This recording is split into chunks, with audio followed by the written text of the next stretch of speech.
a drastic housing crisis that has only been exacerbated since.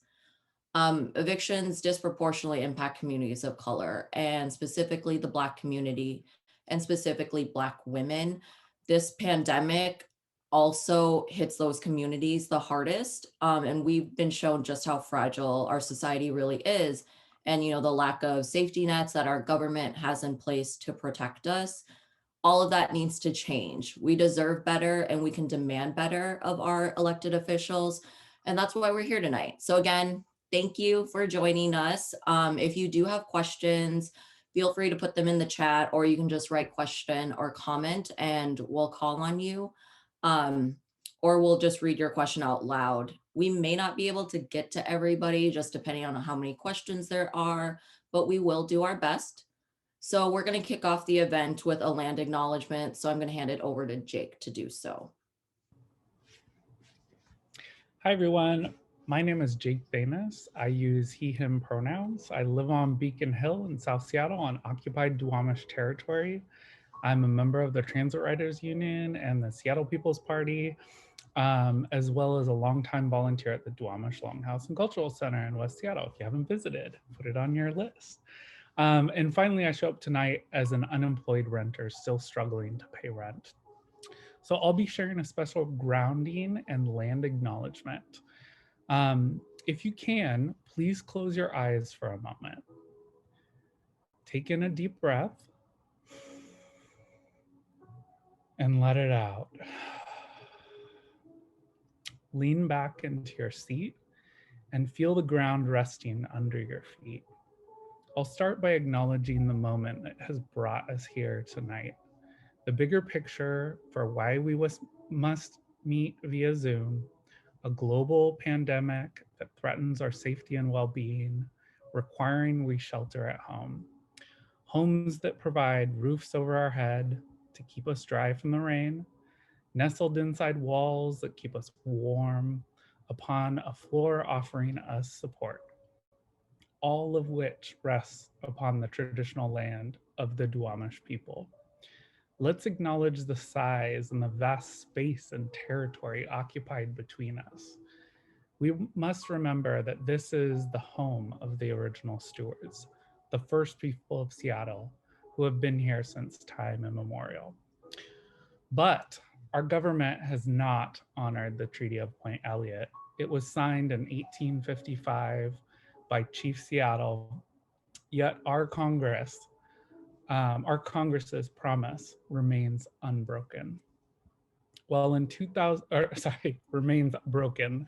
While in 2001, the Duwamish tribe were officially granted recognition, it was immediately revoked 3 days later by the Bush administration. 20 years now later, the Duwamish are still fighting for their treaty rights.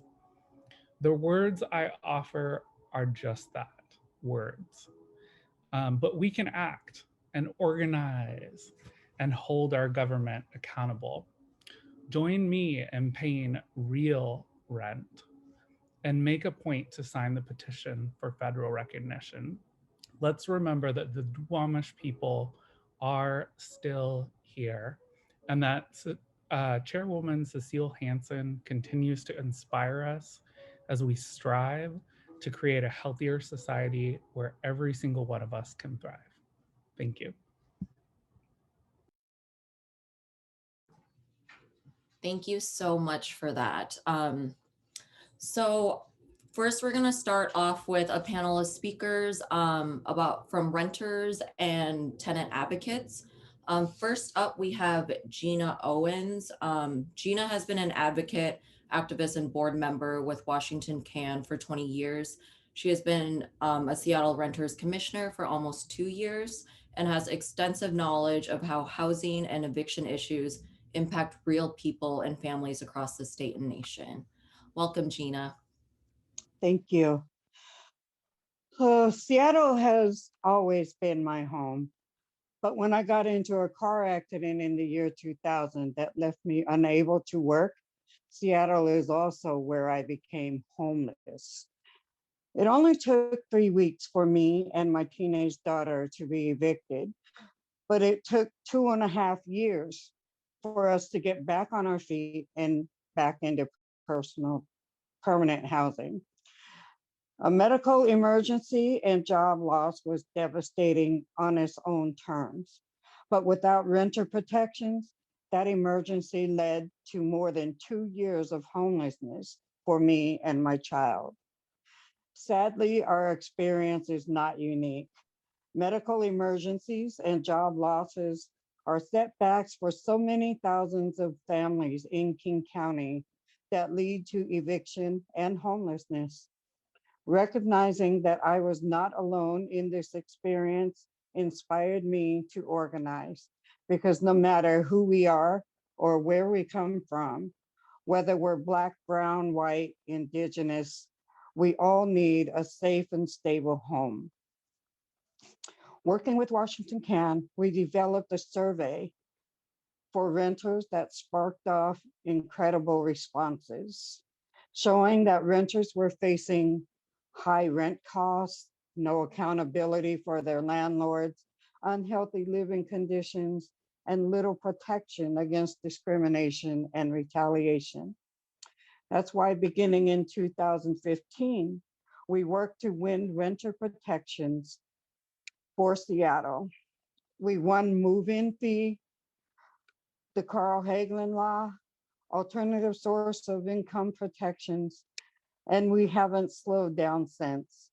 Taking these efforts statewide and to other communities, winning eviction reform at the state level, and just cause eviction protections for renters in communities like Federal Way. In 2019, I was proud to be appointed to the Seattle Renters Commission, where we've championed more renter protections. While the renting crisis has been hitting our communities for years, the pandemic took us by surprise and has made it clear an emergency can put one of our most basic needs, our housing, into serious jeopardy. We've also seen how essential our housing stability is for our collective well-being. This past year, our homes have been our kids' schools, our workplaces, space for us to recover from illness. The eviction moratorium has been absolutely life-saving for thousands of us. When we lost work, incomes, or when our health took a hit through this pandemic, we had this protection against being pushed into the streets. But as I know from personal experience, we cannot rely on temporary solutions like that. We need permanent protections. My medical emergency that led to an eviction within 3 weeks and pushed me into homeless for more than 2.5 years. I think about all of the people, our neighbors, siblings, elders, our young people, all who are entry-level workers who have faced their own job losses and medical emergencies over the past year. We all need time to recover, and we need laws that help us take that time for recovery. We need our city and county lawmakers to step up. State laws are great for the broader picture. We need county and city laws that are going to help people in more detailed situations, like our community programs. So I'm really looking forward to this conversation tonight and hoping that we can help our lawmakers understand that need. Thank you.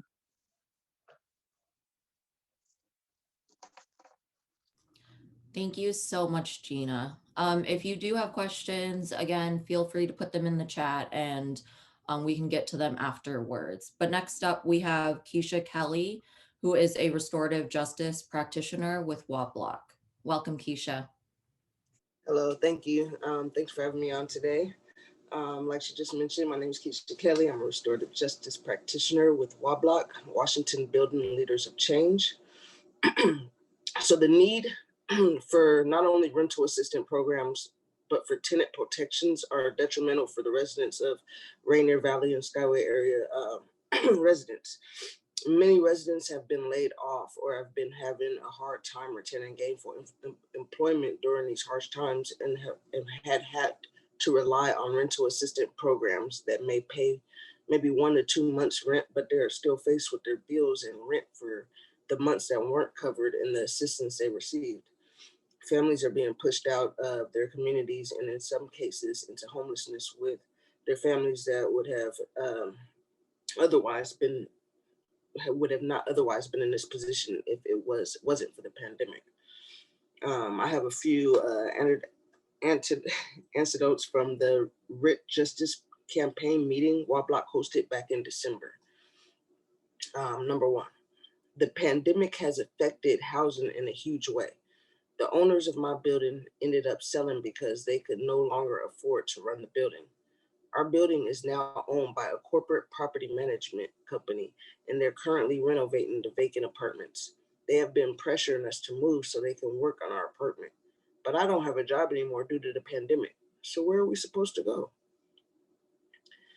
Second one, over time, I've just become overwhelmed with worry about the future and our housing. It makes me sick to my stomach just thinking about it. We've never been well off before the pandemic, and this just adds weight to the shoulders of the less fortunate. It's such a huge burden on me as a single mom, and I honestly feel so lost. Number three, I lost my job due to the pandemic, and over the last year, I spent my entire life savings covering my rent. I have limited money for food and basic amenities. Fourth one, my job of 6 years laid me off twice. I started another job for 3 months and then was laid off again. Fifth one, I am a single mom and used to work 2 jobs before the pandemic and had to have extra income for us. Now I can't make rent and worry every day about becoming homeless. And the sixth, last but not least, my parents both lost their jobs because of COVID. So I ended up going full time with my fast food job to try to help pay the bills. I missed most of my virtual classes because I worked so much, and now I worry that I'm not going to graduate on time. And that's from a Rainier Beach High School student. So the pandemic is not only affecting the parents, but it's affecting the families as well. And so we urge something to be done about this. Thank you, and thanks for listening. Thank you, Keisha. And I think that's a really great reminder that most of us are just, one tragedy, one accident, one unpredicted life event, away from poverty, and that it is intergenerational, right? Like it can be passed down. Thank you so much for sharing those stories. Okay, so our next speaker is Daniela Lizarraga. I apologize if I misspelled your or mispronounced your last name. She's a systems navigator at El Centro de la Raza. Thank you, Tram, for the introduction. Good evening, everyone. My name is Daniela Lizarraga. I am a systems navigator at El Centro de la Raza, which translates to the Center for People of All Races. On behalf of El Centro de la Raza, we wanted to thank you, Katie Wilson, especially, and the organizers of this evening's campaign kickoff for this opportunity to share a few words. So we're pleased to support this campaign to protect the most vulnerable in our society from the threat of eviction. Since the start of the pandemic, El Centro de la Raza has carried out a large effort to assist people who have fallen behind on their rent. As a result of COVID-19, many of the families that we've been assisting have been from the immigrant community. They've been laid off or had their hours significantly reduced. As we know, people working in restaurants in the hospitality industry have been really hit hard.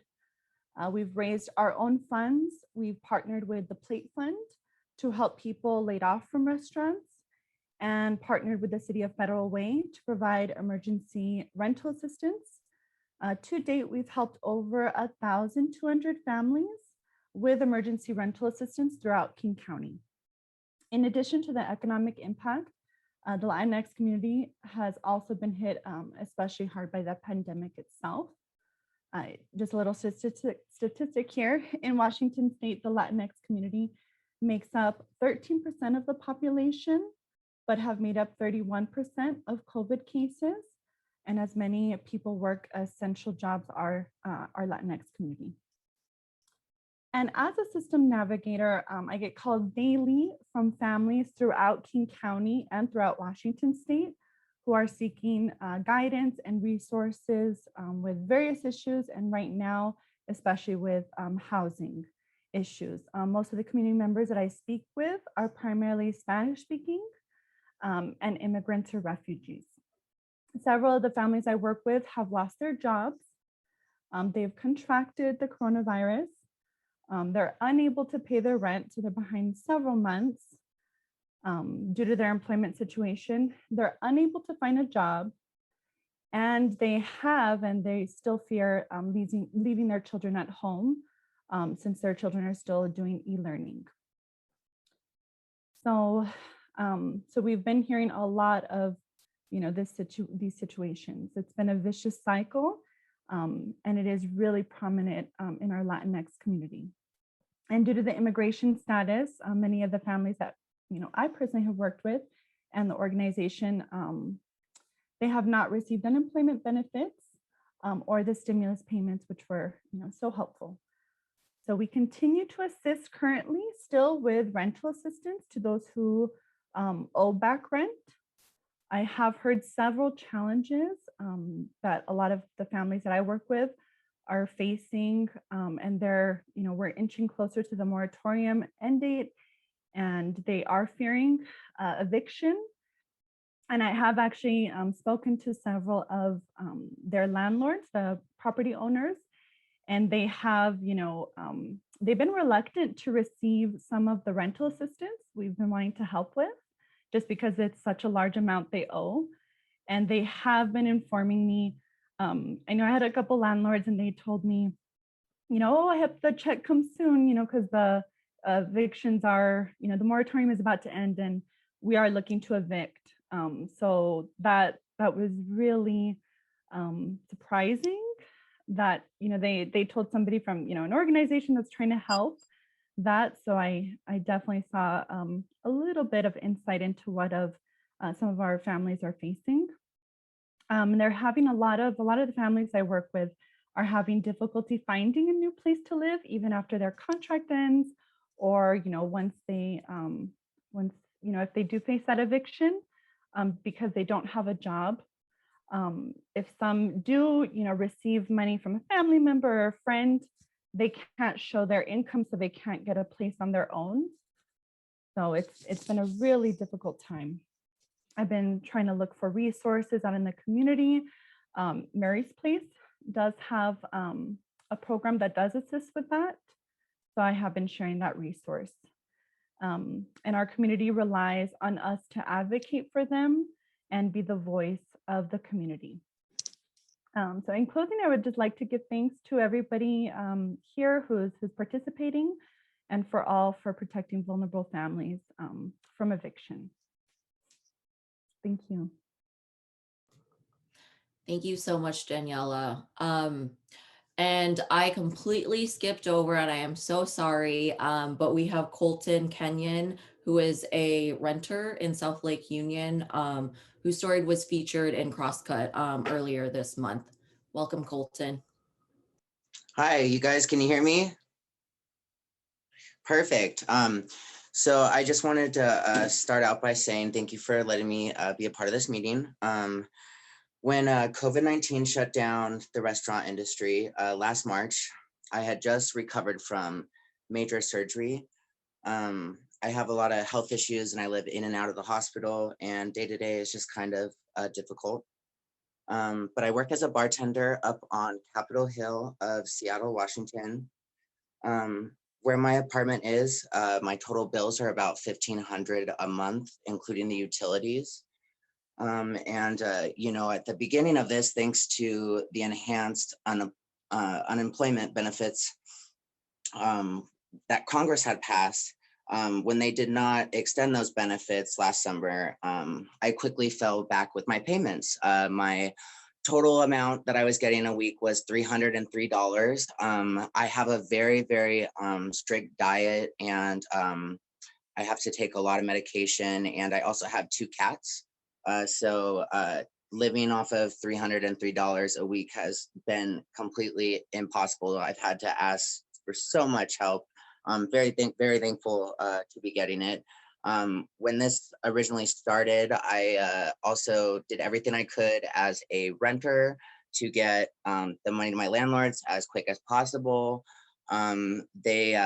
I got in touch with the regional manager, and unfortunately, she had said that she did not want to renew the lease because I have non-consistent payment with rental debt. And I had let them know it's not my fault. I actually reported the income that I was getting and showed them, and they still were letting me know it didn't matter. Even if I paid it, we're not going to be able to renew a lease or a contract. And for me, I'm 27. To get into this place, let alone, was extremely hard. And I'm in so much back rent debt now that we're like, I at the age of 27 have to think about, wow, should I have to claim bankruptcy? It's been a very scary time, and I live in a studio. And I'm very open about this because I want our local government to get their act together and help us, because there should be no reason for me and other people to fear losing a roof over their head over a worldwide pandemic that shut down a lot of workplaces, and still rightfully so. I won't be returning back to work until August or September is what I was told by my boss. And being in the gay community up in Capitol Hill, we're getting hit super hard. A lot of our safe spaces are being they're disappearing because no one's being able to pay the bills to house their businesses over there. And I have a lot of friends that aren't open about talking, but I said that I would voice their opinion for them. They are $8,000 plus back in rent debt right now, and still no job, but are being told that they're not going to be able to renew their lease due to inconsistent payment of rent when they have no money to pay these bills. So I think it's very important that we need to come together and realize that this is something that's thousands and thousands of other people are just dealing with this exact same thing. And someone like myself who has a lot of autoimmune diseases and living in and out of the hospital, I don't think it's fair to have to fear not having a roof over my head or a shelter for my cats. So I hope that we can get some funding to where we can also help people with their back rent, but we also need to set some guidelines for all landlords everywhere for them to realize that they, if they have a tenant that has a lot of back rent, they should not legally be able to say we cannot renew our lease, because they're the ones that are still having a job. They're the ones that are still getting their bills paid. Ours are just stacking up. So I really also wanted to thank HGP for paying about $5,000 for me in December. I'm still at a very large balance, but I have faith that we can all come out of this together. So thank you. I appreciate it. Thank you, Colton, for speaking and sharing your story. Okay, so our last our last speaker is Arianna Laureano, who is a renter in the U District and was also featured in Crosscut earlier this year as well. Welcome, Arianna. Hello, my name is Arianna Laureano, and I'm here to talk a little bit about the decline in my rental situation due to COVID. So I moved to Seattle 3 years ago, fleeing medical discrimination, which trans folks often face. But January 9th, 2020, my roommate and I had just gotten housing. We'd been homeless and couch surfing in various states of housing insecurity for a year. And our apartment at the time cost us 80% of our income. By February, I had finished my job training and gotten a job. And by March, I was off disability and COVID-19 struck. When the shutdowns first happened, the main financial pillar in my household was sent home on catastrophe pay. So the loss in income immediately put us over the edge. We didn't qualify for any unemployment aid because we were prior homeless and didn't work enough the year before. The means testing embedded in the system basically filtered us out, and we were left to fend for ourselves as our income was first cut by 25% and then 50%. I'm an autistic epileptic, so I couldn't cut into my meds without bringing my seizures out of remission, and then I would lose my job. So I cut into my food for myself and my service dog at first, and later I rationed my medicine. I borrowed money, and we made rent work for like 3 months, and over those 3 months, 3 people died every day in my union. That's our grocery workers. My finances dropped. I slid further into debt. I reached out to my landlord and I told him our situation, but we got no response. I asked to do a partial payment, but I got no response. The situation grew worse. Our cutbacks got worse, and we defaulted on rent for 3 months. During that time, my landlord began a campaign of hazing and tyranny. And while we desperately tried to apply for every aid and relief program we could find, the church gave him $500, but that didn't stop him from barging in with no notice and yelling at us. He harassed us for our stimulus the moment the bill was signed, and we gave him 100% of our stimulus. 6 months into the pandemic with no unemployment aid, I had a mental breakdown and left my job for a new job as a bud tender. We won the lottery for ERAP in November and managed to pay down the debt in December. The landlord started doing repairs again, and we had a working oven for the first time since we moved in 1 year later in January of 2021. At the same time, my new job started cutbacks because of COVID. My healthcare went up by $1,800 a year in 2021. My hours were reduced to around 26 hours, and I was full time. During the holidays, they dropped lower after I could no longer afford my co-payments for my gender affirming care. So my transition halted. In January, I lost my job as they dissolved my position. This is a year into COVID now. Now I'm back to living on disability. My income's less than my rent. I'm crippled by debt. My epilepsy's out of remission. I'm back on Medicaid. All my gender affirming care I had approved is now considered cosmetic. We're caught up on rent, but we're dangling from a cliff by our fingernails, one crisis away from falling into homelessness. COVID-19 basically destroyed the culmination of 3 years of work trying to reach my goals, and only the eviction moratorium kept me off the streets. Now I live in a rundown shanty without a lease, with my health severely declined, and my landlord won't renew the lease. And so that's basically where I am as a renter today.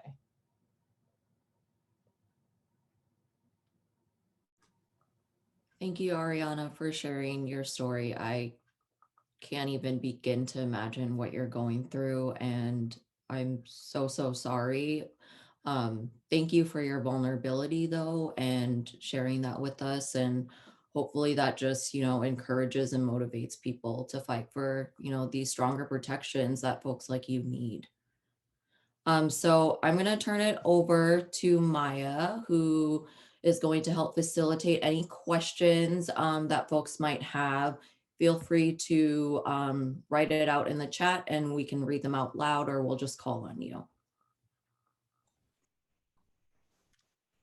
Hi, everyone. I'm Maya. I use she, her pronouns. I'm with B Seattle. Thank you so much to everyone who spoke. So appreciate you being here this evening. I'm looking at the chat. Please feel free to ask a question and we can unmute you. There's a lot of really amazing statements of support in the chat. So thank you to everyone. I'll just give it just people a little bit of time to share out some questions in the chat and we can read them out, unmute you. While people are thinking and creating questions, questions for the folks who just spoke. Yes. And folks have talked about this in most people's stories, talking about the emotional and physical toll housing instability takes on people. Yeah, so one question, I had a question, but I'm just gonna push it to the side. What kind of actions would you like to see this campaign pursue in light of your experiences? And Siobhan, sorry if I mispronounced your name, but if there's anything you would like to elaborate on that, please feel free to unmute. But I think that's a great question for these folks.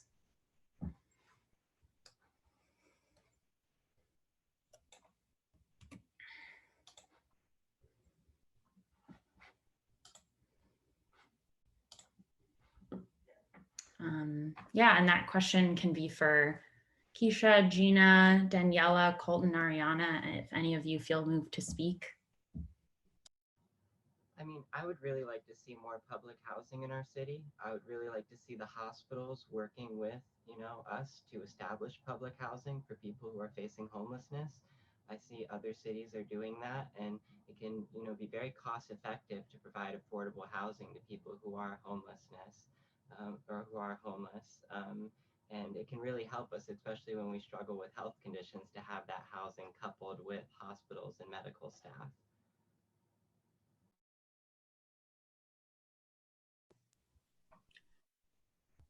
I would like to see the back rents of, let me start my video, sorry.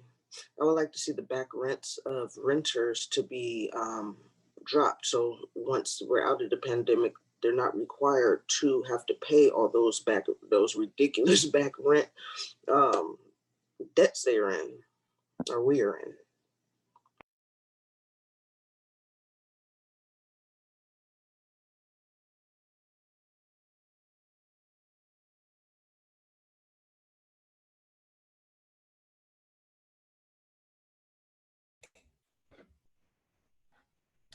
Thank you so much for those responses.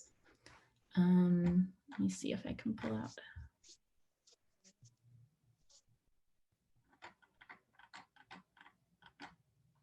Can I add one that I think would be crucial right now? When I was going through my talking points, I mentioned community programs. We need stronger programs. One of them that I would love to see considered by either city council or county council is social workers that are going into the communities and some of the public housing buildings and buildings that they know were struggling with the eviction notices, and really talk to those residents about emotional stressors and help those people to get access to counseling. There is so much trauma happening for people right now because of the pandemic and because of job loss and everything we're all going through. There's a lot of depression out there right now that really needs help from, social services, public health department, whoever would be responsible for that.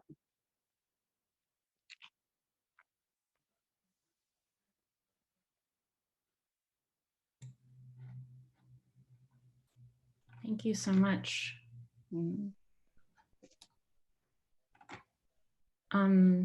Colton, is there anything else you would like to share in response to that question? No. I mean, I kind of just wanted to put a blanket statement out there, just kind of being like, there are so many other people like myself that have so many autoimmune issues and are told by our doctors to stay home because if we get this sickness, we are not going to survive. We need to realize that all of us people like myself that are sick, there should not ever, ever, ever have to be the thought of, am I going to have a roof over my head? I want to stress how that is just so important. And it, if as far as I am concerned, especially with how unemployment has gone. I've paid my taxes. It's time for our local government to have our back and realize, hey, this is not only a financial struggle, okay, but this is also a mental health crisis. This is also an event that has never happened ever before. I mean, like, I'm still going to be out of work until August or September. So I think we really need to make sure that we are going to have a financial plan, and at least, you know, some maybe even making it to where they can't really report, you know, on our credit right now. I mean, that would be a great help too. So that's all I had to say. Thank you.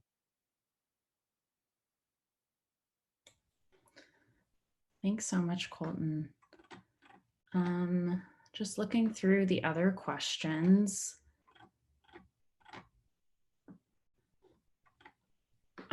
Just to kind of lift up what some folks have talked about in the chat, and also everyone has kind of raised here, the emotional, physical toll housing instability takes. And I guess one question just to be, how are we seeing housing impacting our community's public health? How can we highlight that this is a public health issue, and staying housed, stay healthy, and protecting folks in Washington? If anyone, everyone's like really beautifully spoken to this, but if anybody else has any other points they'd want to raise. I was going to say there was actually a study done in Georgia that actually showed the direct link of the impact of homelessness and how it amplifies health issues. And I know we all know this, but unfortunately, sometimes we need to actually have it on a piece of paper to show people in government. And just so folks know, I'm with WCAM. My name's Sarah Stewart. I was in a lot of articles in the past. I was evicted into homelessness in March of 2018. I live with disability as well. And one of my biggest concerns about this whole issue that's occurring is I'm still unhoused 3 years later.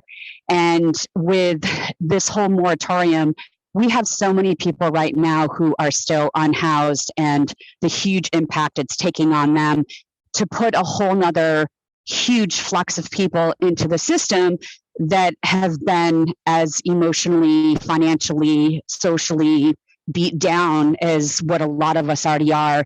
The system can't handle it. It just simply can't handle it. But that's my opinion.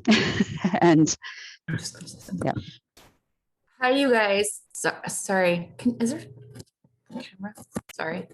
There's no camera. Oh, there it is. Clearly, I'm great with this. I'm Hillary. I'm not Colin. That's Colin. And I was actually working last summer towards the rent strike. And I've worked with City Council a little bit on this issue. I'm currently in social work right now. So a lot of this speaks to my daily experience working with people, the effects of not just living without housing, but also the incredible anxiety that is experienced by people knowing that eviction moratorium will run out. I mean, I've worked with people who thought it was going to run out at the end of this month, and you know, they're experiencing horrible health effects just from their anxiety, much less the fact that this, as Colton pointed out, he's paid his taxes. We've all contributed to this. Why is it that some get to suffer while the others are actually making more money?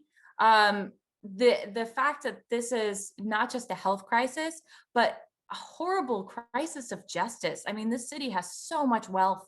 It should not be put on the backs of nonprofits to take care of this in a piecemeal approach. This is something that the city needs to deal with directly. Like, we are all the citizens of it. We are all being affected by it.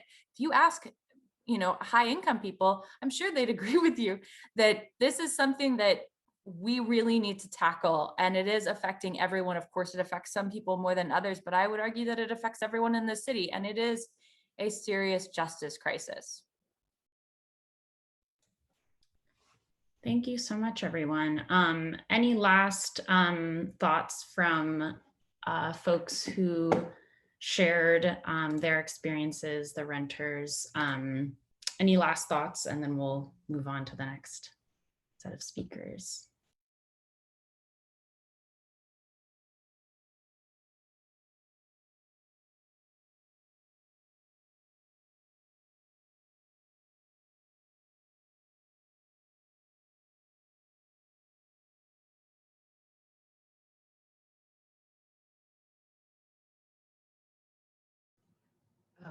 I just wanted to say real quick before we move on, it was brought up what we can do about absentee landlording and how we could establish a form of rent control to lower rent prices. And I think it would be really good to establish vacancy laws that push landlords to lower their rent periodically if they can't get it rented within a set amount of time. We have a lot of vacancies in Seattle, and I think it would be really great if we encouraged our political system to actually go after people that leave properties sitting around for years on end, just waiting for it to turn a profit some way, someday, and take that property back and start, building affordable housing in those empty lots.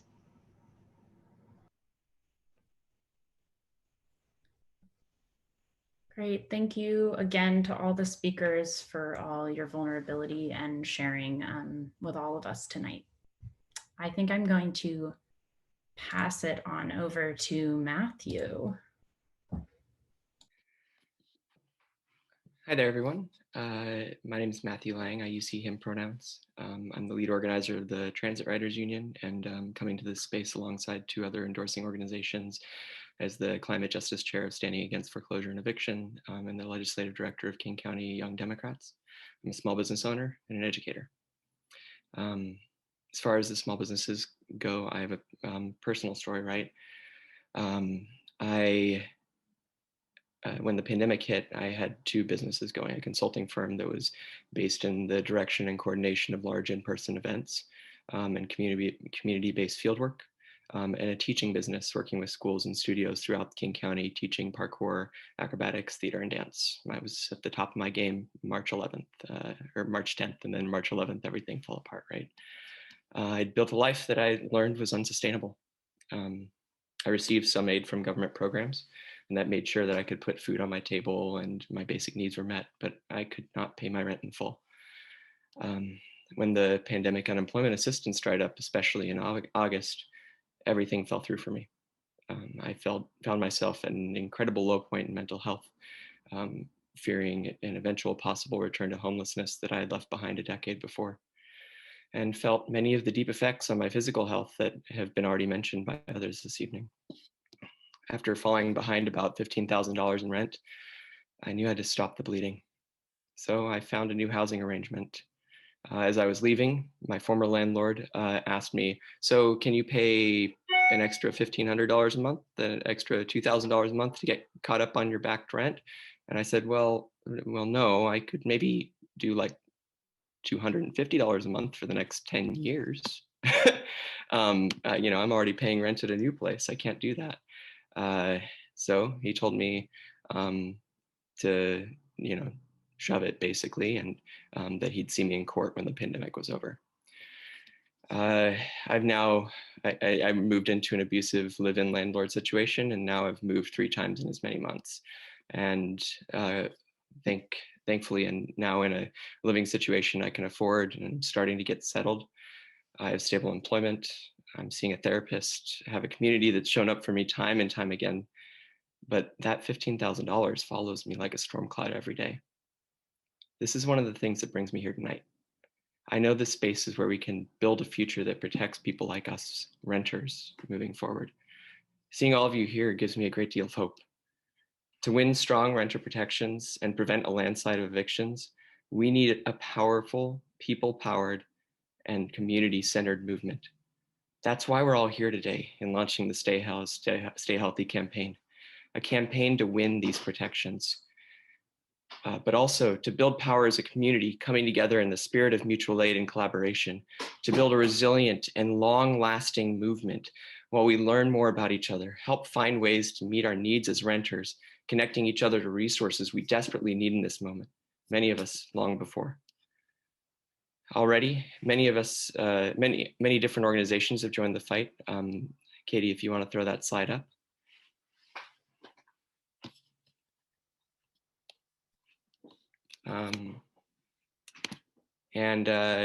This is just a small portion of what we hope to build towards, right? We have great organizations like Be Seattle, the Housing Justice Project, WA-BLOC, Washington CAN, the Tenants Union, Transit Riders Union, and many others who are working really closely together right now to make sure that we are protecting renters and making sure that folks stay housed so they can stay healthy. We have a website that we're launching today for the campaign. So that is stayhousedstayhealthy.org. I'm putting that in the chat right now. And if you would have an organization that you are part of that you think would be interested in joining this campaign and building power with us, there's a contact form there, as well as a way for volunteers to get in touch. Soon, in the next part of the program, we're going to be hearing from some elected officials at the city and county level about good policies that they're planning to propose in the near term. But we must be vigilant. These policy proposals are not assured. The landlord lobby, one of the most powerful lobbying groups in all of Washington, will fight back with tenacity. It's going to take all of us to win. And we need all of you as individuals, as member of organizations, to step up and get involved. We build power by coming together in community and by supporting those within who are the most vulnerable. In a few moments, Katie is going to play another song, and you'll have a few minutes of intermission in order to get involved and take some action tonight. I'm going to ask you to do a couple of different things. If you are on Facebook, we have a growing community that has nearly 200 members in it right now. It's a closed group, no landlords, that is called the Renters of King County Facebook page.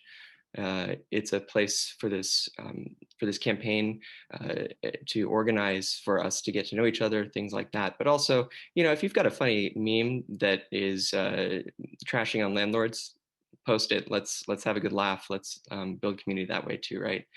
And then our other action steps are there's a bill currently in the Senate, it's in the House, the State House, and it is Senate Bill 5160. And that is, oh, Katie, I think we're on the wrong slide.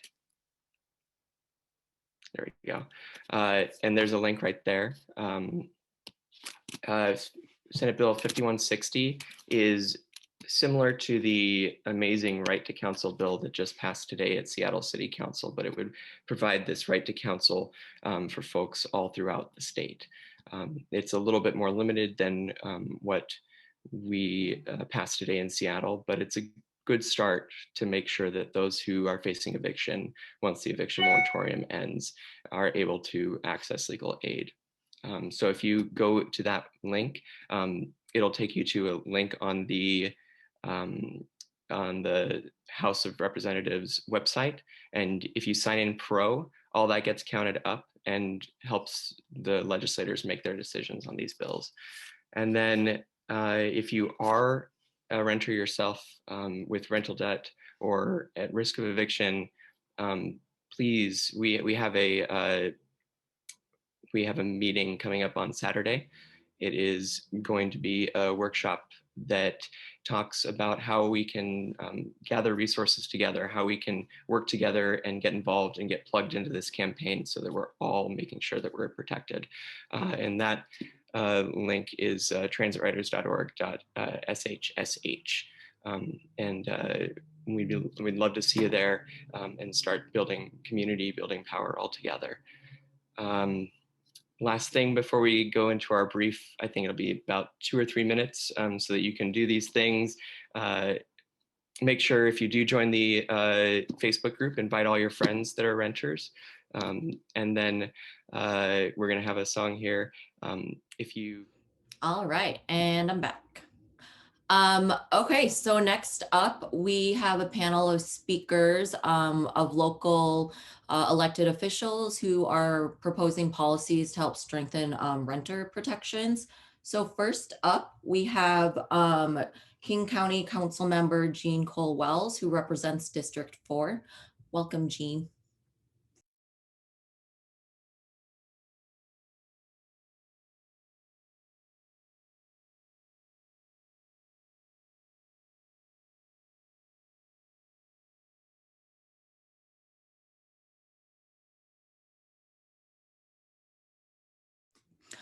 I think you're on mute.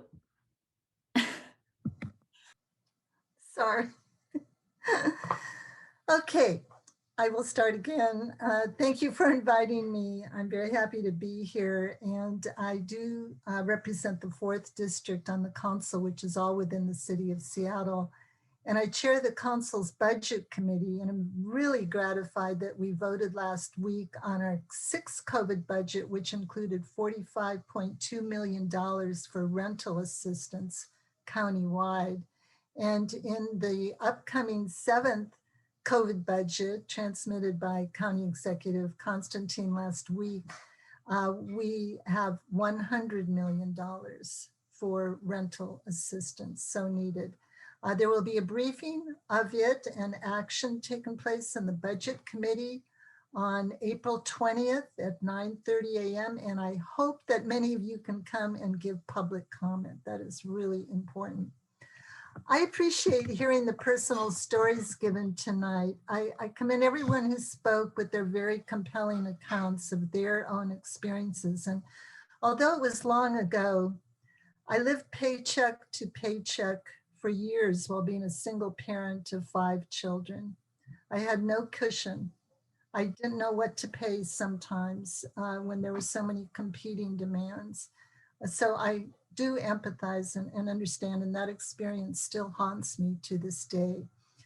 So I am very pleased now to be able to share with you a proposed ordinance on just cause eviction. I'll provide an overview of it, and Councilmember Zahilay will provide the human side of what's going on with way too many people, as you know. I also want to mention that Councilmember Dave Upthegrove is the 3rd sponsor of this legislation, and I believe he's with us here. I first began work on this legislation with then Councilmember Larry Gossett 2 years ago, and I'm very pleased now to be continuing the work with his successor, Councilmember Zahilay, our new and very outstanding member of the council. When we began the work on this bill, it was a pretty basic document covering just cause eviction requirements. But since then, it has blossomed into a much more robust and comprehensive tenants' rights package. But before I dive into the details, some of you may be wondering what exactly just cause eviction means. It typically prevents landlords from arbitrarily ending a rental agreement, usually for tenants who are month-to-month renters. Under just cause, a landlord must give a reason as defined by code for why they are terminating a rental agreement. This is critically important and critically needed. The legislation we are sponsoring defines those reasons along with a host of other tenant protection reforms. What our ordinance aims to do is several things. Key among the protections included is the establishment of just causes that must be satisfied, as I mentioned, before a landlord can terminate a month-to-month tenancy, begin eviction proceedings, or fail to renew a fixed term tenancy. State law doesn't currently include just cause provisions for most tenancies, and while a bill, as mentioned earlier, is moving through the state legislature, that proposal falls well short of what we are proposing for King County. In addition to adding the just cause requirement, a significant factor in avoiding a wave of individuals and families losing their housing once temporary protections triggered by the COVID-19 pandemic end, the proposal would add a series of protections for tenants in unincorporated King County only, including capping move-in, security, and other fees and deposits, and allowing incremental payments, requiring landlords to give up to 4 months' notice for significant rent increases, prohibiting rent hikes in unsafe or unlivable housing, allowing tenants to adjust rent due date if they live on fixed income, adding protections against eviction over late rent, prohibiting landlords from requesting social security numbers for pre-rental screening. And any landlords who violate any of these new protections would be liable for damages in court. In 2019, I'd like to just give you a few data points here. In 2019, unincorporated King County saw more no-cause evictions than any other jurisdiction in King County. While only 6.8% of all evictions were filed in unincorporated King County, that part of the county made up 20% of all no-cause evictions countywide. An estimated 22% of households in unincorporated King County are renters, which means about 25,000 households would be impacted by the proposal if it goes through. As part of the new legislation, the executive would set up a central phone number for tenants to report suspected violations and would have to create an outreach plan to educate residents about these new protections. The pandemic and serious and subsequent economic fallout have exacerbated our already difficult housing crisis, as you all know too well, putting large number of renters on the brink of eviction and homelessness. For many of our neighbors, it's a thin line between having a roof overhead and spending the night in a shelter or in a tent on one of our sidewalks. By enhancing these protections for renters, we want to do all we can to make sure that on the front end, people are prevented from entering homelessness.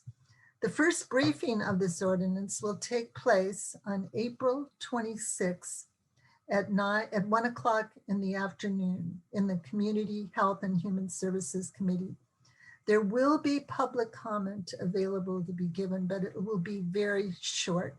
The chair is Councilmember Kathy Lambert, and she has said there will be public comment. It will be at the end of the meeting, and the meeting is packed with other items.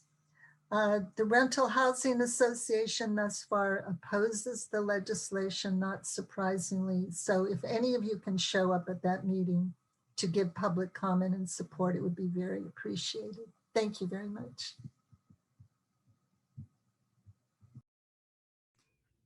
Thank you so much.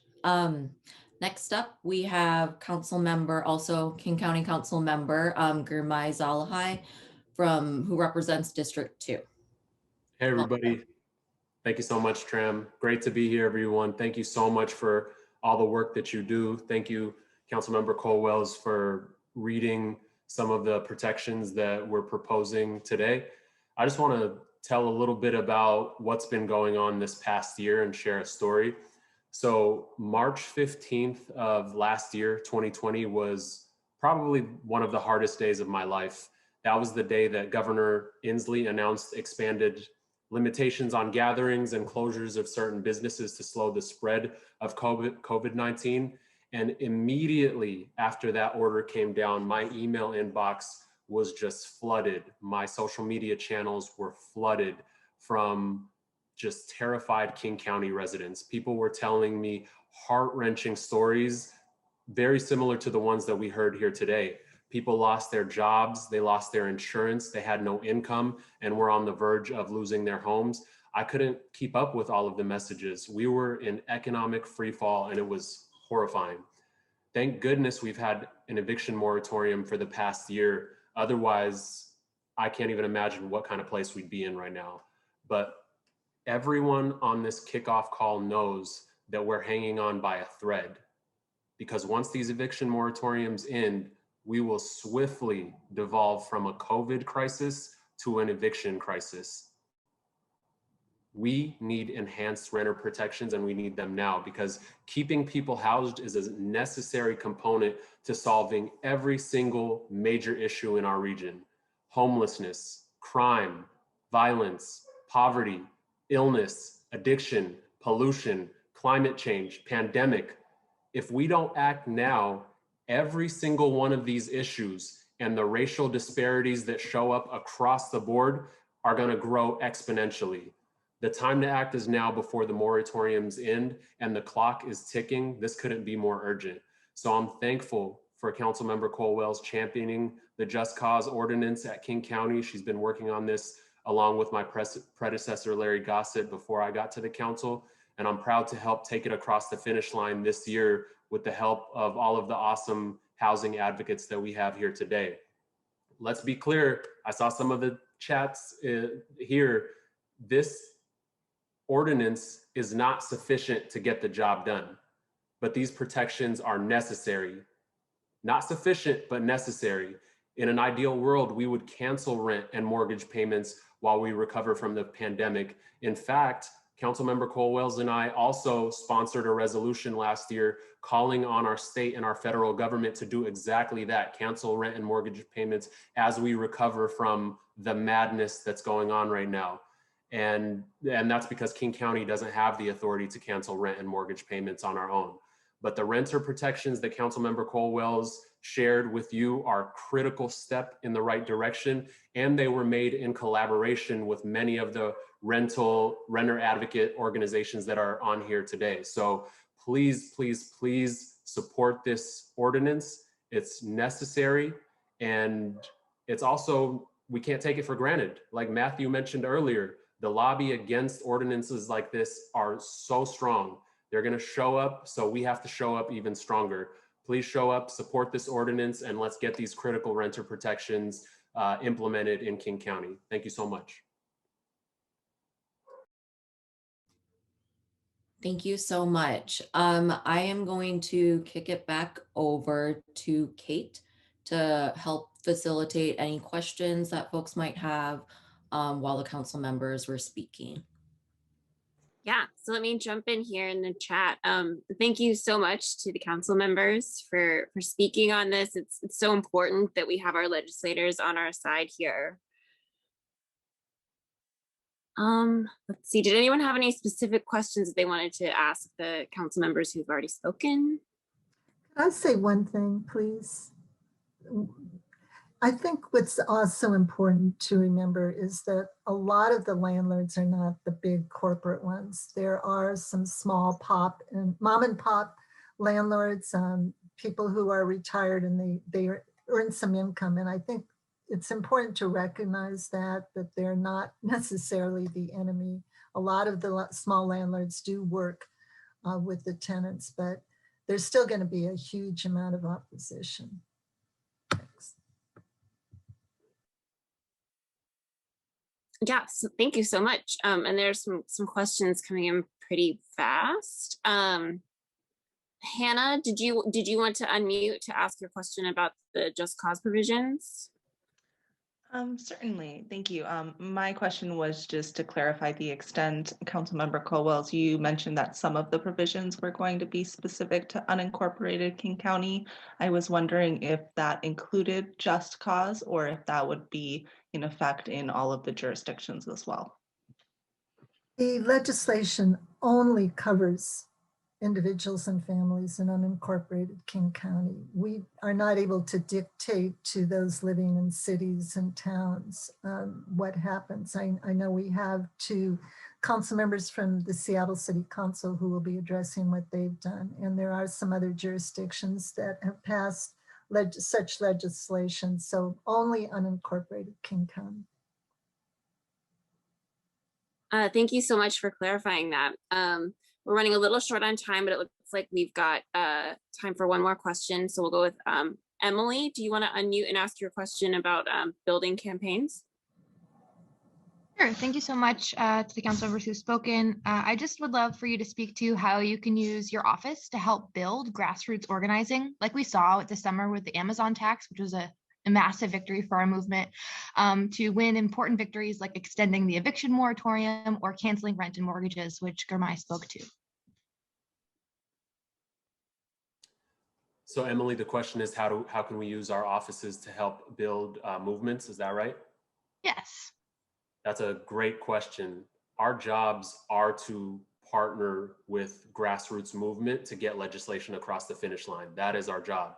So absolutely, we need to be doing that. And I think a lot of it means we need to support the work that's already happening.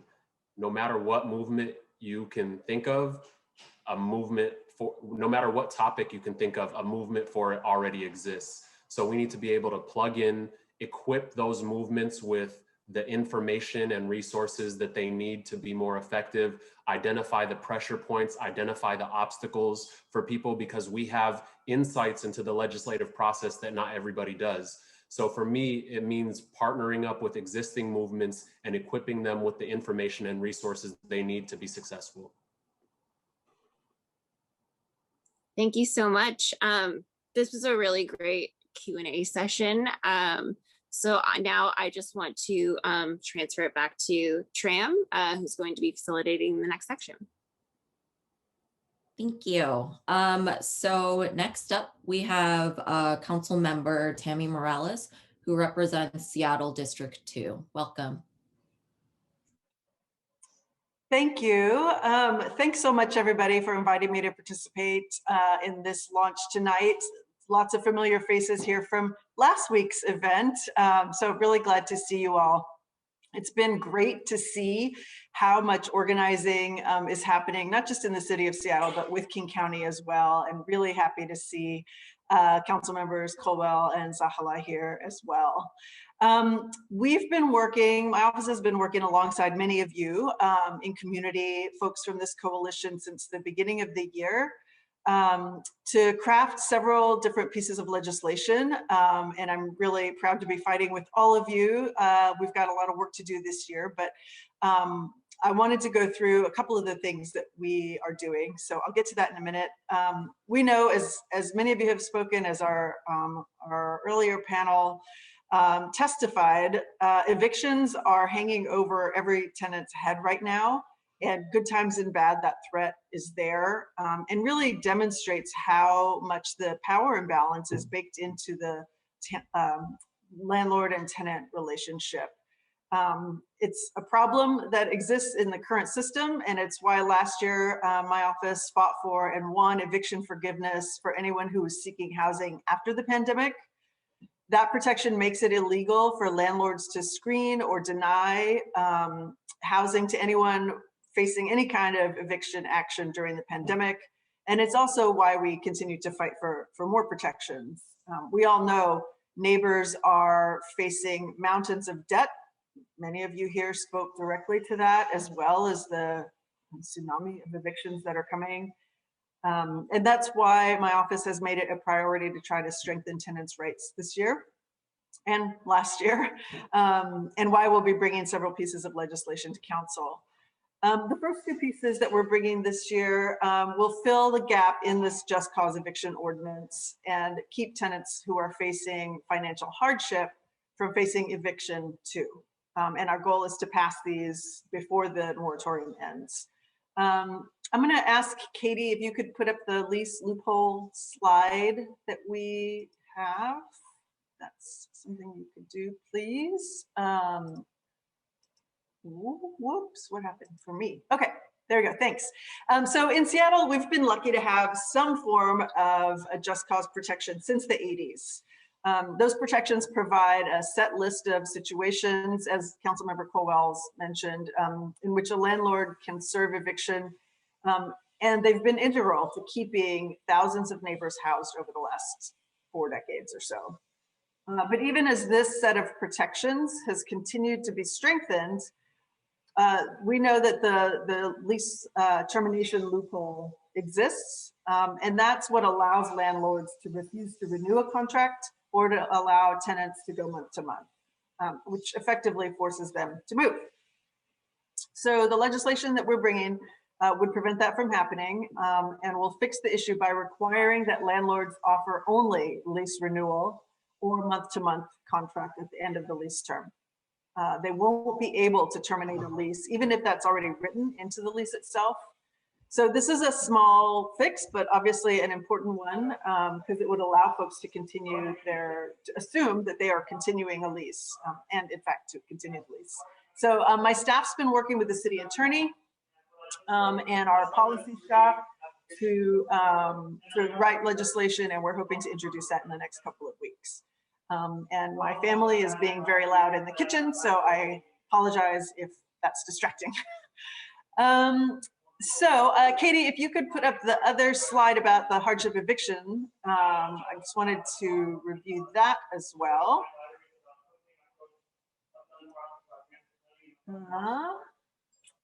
Okay. So in addition to fixing the previous gap in the just cause ordinance, we're also bringing in legislation, and this is based in similar law to New York, that gives any tenant who has faced a financial hardship during the pandemic a defense to eviction. And what that means is that if you've had a hardship during the pandemic, you'd be protected from eviction. So we're drafting this as well, and it would expand the period for rent payment plans to 12 months after the end of the emergency. And as I said, we are working with the city attorney's office and with our policy shop to get that done. And then the last slide, Katie, if I could ask for you to show the comparison slide. When the council passed the eviction defense legislation last year, we did that last year, and our legislation goes a little bit further to ensure that as many people as possible are covered. So there's no time constraints, there's no contingency on notices. Basically, if you faced a hardship during the pandemic, you'd be covered. So there's no other criteria. Unfortunately, as we've talked about already today, it doesn't relieve folks from having to pay back rent, but it would keep your landlord from evicting you for owing back rent. And we're hopeful that this combination of extending the payment plan and expanding rent relief and landlords, which the county would offer up to 80% of back rent owed, those combination of things could help folks get out from under the debt. As Councilmember Zahilay mentioned, we all worked together and sort of organized with council members from across the country last year to pass resolutions calling for the state and federal level to cancel rent and to cancel mortgages. The truth is that's as close as we can get as a city, because we don't have jurisdiction over those particular issues, but we did want to demonstrate our commitment to that as a solution.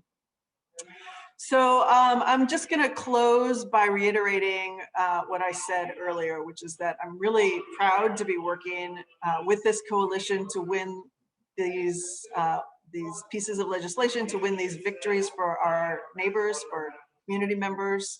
And I know that we need much more this year, so we will be working on additional policies.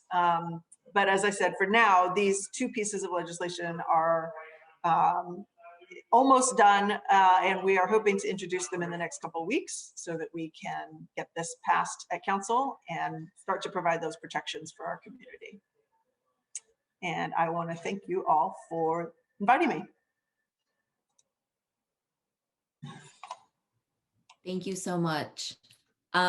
So our final speaker is Councilmember Kshama Sawant, who represents Seattle District 3. Welcome. Thank you. I congratulate everyone on tonight's launch of the Stay House, Stay Healthy Coalition. I hope this can be an important step forward in our fight for affordable housing and renters' rights. Today, our movement again made history in winning the right to counsel bill from my office and many renters' rights activists and socialists. Because of our strength, the worst amendments were averted and renters will now have access to the legal aid they desperately need. But let's be clear, today's victory did not come about because we engaged in genteel advocacy. We won because our movement understood that it takes a fighting strategy to overcome corporate power and its servants in elected office. That workers win when they base themselves on class struggle, as they are doing now also in Bessemer, Alabama, although Amazon is not yet done trying to steal that union election. That is how we won the move-in fee cap and payment plan, the Carl Hagelin law, the winter evictions ban, and the eviction moratoriums themselves. None of this would have been possible without ordinary people getting organized and fighting back. What we won and what we didn't win was because of the relative strength of our movement versus the establishment. Of course, fighting for working people is not going to make the lives of organizers easier. It can be tempting for those whose careers are based on advocacy, even if they're well-meaning, to use fighting language, but ultimately limit themselves to what is possible by building relationships with influential politicians. Unfortunately, these influential politicians in Seattle have in fact fought to weaken or defeat virtually every piece of renters' rights, every victory our movement has won. The landlord lobby long had the upper hand in this city. They used it to keep working people divided. Over recent years, we have turned the tables on the corporate landlords, and we did it with working class unity. In the words of corporate landlord lobbyist Jamie Durkin, yes, brother of Jenny Durkin, corporate landlords have been repeatedly stymied by the army of renters, that's his word, army of renters that's been willing to fight. And we've seen what an army of renters, socialists, union members, community members can do. 3 months ago, the establishment on city council said we couldn't fund legal aid for all tenants facing eviction. Then with our demand gaining ground, they said they agreed in principle, but that it was impractical. They raised absurd claims like whether wealthy Seattleites facing eviction should get legal assistance. Like, when was the last time wealthy Seattleites faced eviction? They turned to different forms of means testing, pointing out that Democrats in Olympia have embraced means testing. Then they told us today that their version of means testing doesn't really mean means testing. It was only through openly fighting to expose the attempts of many of the council members to insert profoundly worse loopholes today, like limiting the right to a lawyer to people making under 200% of the federal poverty line, which was their first preference, that these loopholes were kept at bay. My office has now begun legislation alongside renters' rights activists and many organizations that are present here today as well on protecting renters from default evictions, which is a huge problem. Half the evictions happen by default. Often it is the most vulnerable renters who are evicted by default, those who are sick, those who don't even know that it's happening. My office is also working on a moratorium on evictions of school children and their families during the months of the school year, which is the most horrendous thing, evicting school children and creating massive instability in their lives, forcing them to move, lose their schools and their communities and their friends, and disrupting their education.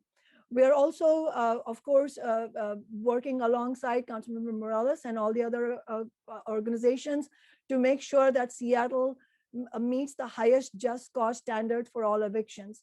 We're also preparing to develop legislation creating standardized terms for renter leases. The reality is the average renter in Seattle has no opportunity to negotiate or alter even the smallest part of their lease when they move into a house or apartment. As a result, many leases have outrageous terms.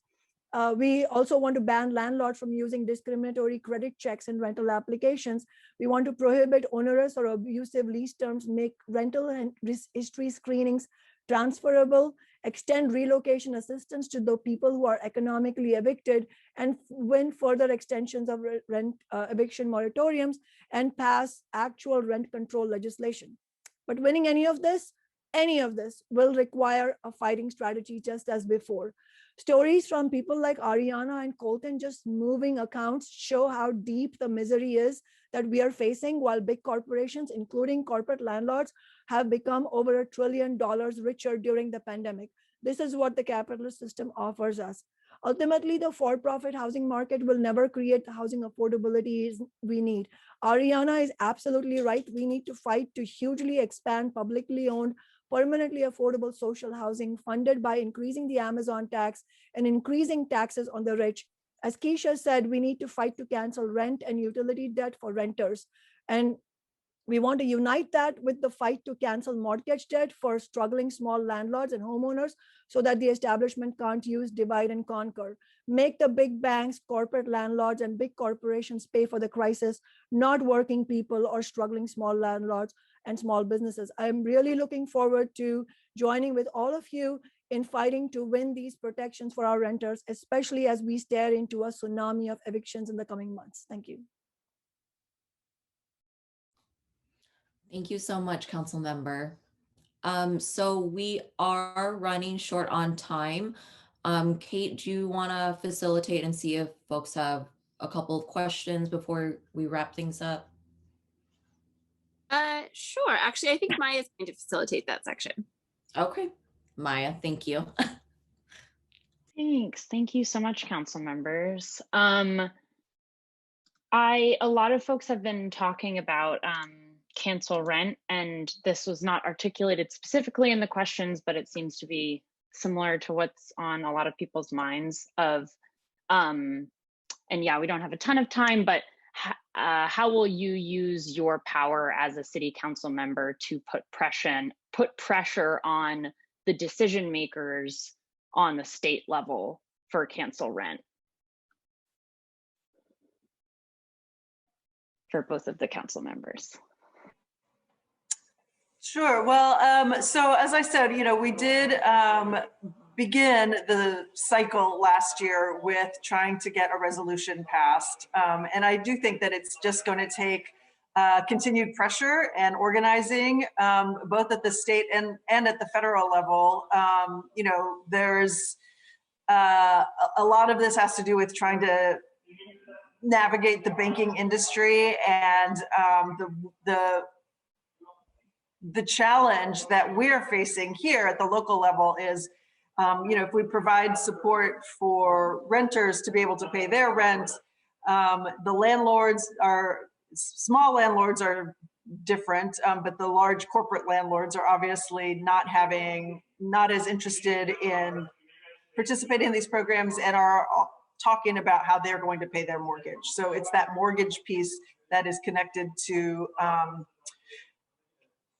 the challenge that we're having. And I really think it's just going to be continuing to push our congressional delegation, talking with our state legislators. We are trying to get the governor to cancel rent and mortgage, and have begun some letter writing campaigns. But I think we probably need to revisit all of that and continue to push and continue to get folks to mobilize.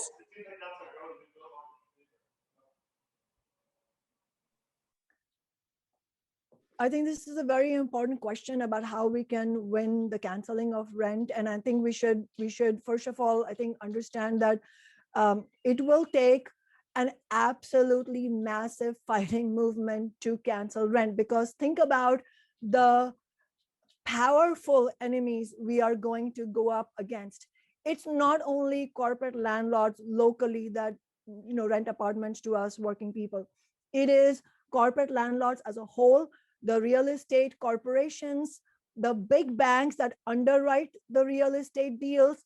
We are also indirectly going to go up against all big corporations like Amazon, because canceling rental debt, it is a direct way of saying, when we demand canceling rental debt and mortgage debt, what we are saying directly is that the big guys should be paying for this crisis, not ordinary people. And they are absolutely not going to be willing to do that unless we have an almighty fighting movement to win this. And it is not going to be passed by some sort of legislation. And I promise you, no Democrat is going to be pushing for this. We, in fact, just an example of how we can win, a small example. This is going to be much bigger than winning the Amazon tax, but the Amazon tax victory is a small example of how you can win historic victories despite intense opposition, despite Amazon and Jeff Bezos, the richest guy in the world, threatening to end jobs here, all of this going up against all of these corporations. We were still able to win because we turned outward. The question is, how will I use my office? Well, this is the way I've used my office for 7.5 years. Rather than depending on conversations with elected officials, which of course we do, we carry out conversations, but we don't believe that our power as an office, as a socialist office, lies with conversations with politicians. Our power lies with organizing ordinary people. And so the first thing that we did when we launched the Tax Amazon movement was organize action conferences where hundreds of people could come and participate in a truly democratic movement where you could actually weigh in on very important features, aspects not only of how the demand should be formulated, but also what are the tactics we should use to fight back. The tactic of having a ballot initiative and collecting signatures for that ballot initiative was the key reason that we forced big business and the city council to concede on passing a big business tax. And so having that kind of fighting strategy where it's a very well formulated strategy, but with power to back it up, that is what we're going to need to cancel rent and mortgage payments. And it will need to be statewide, but we have to start somewhere. So let's start in Seattle. Let's actually build massive action conferences so that we can bring renters. Right now it'll need to be over Zoom, but let's bring people, hundreds, thousands, tens of thousands of people together. That is the only basis on which we can actually change the balance of power away from big banks and big landlords towards renters. But the reason I'm stressing this so much is that I would not be honest with you if I did not explain very clearly how tough it will be to win, because we are going up against the billionaire class. Thank you so much to both of the council members. I think those are really important and helpful insights into how we are going to build our organizing movement to win demands like cancel rent. Thank you so much. All right, so we're over time. I want to be, respectful of everybody's time and just thank all of our speakers, especially the renters and advocates. Thank you for sharing your stories and joining us tonight. I just want to remind everybody that we have an opportunity right now to not go back to normal. Normal is not enough. Normal got us here in the first place, and we deserve so much better than that. We've seen that organizing works, putting collective pressure on our elected officials works. And so I just want to make sure that this, people are energized after this event, but, that continues on. Join the movement, and thank you so much for coming and spending your evening with us. I think